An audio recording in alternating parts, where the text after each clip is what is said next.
Hello mga beautiful people! Magandang gabi! For today's video is a diamond peel treatment para sa pecas or for melasma. So, na-flex ko na po yung first session ni client dito sa Reels.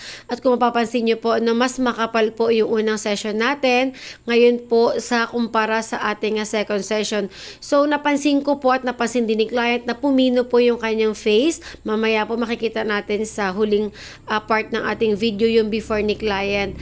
Ngayon po ay napansin po namin na mas pumino siya. So, malaking tulong po yung whitening cream na nilalagay sa gabi at sunblock po sa araw. Itong left side ni client ay mas makapal po yung dati kumpara sa ngayon. So, sobrang nipis na po nito at mas maputi at mas pumino ang skin ni client. So, mamaya po sa dulo ng ating video ay ipapakita natin yung first session ni client. So, ang difference po ay makikita nyo po mamaya.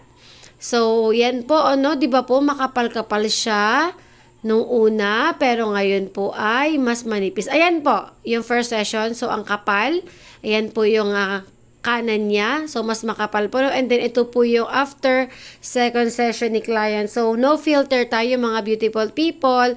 Di ba po, nag-smooth siya kumpara kanina sa pinakita kong picture.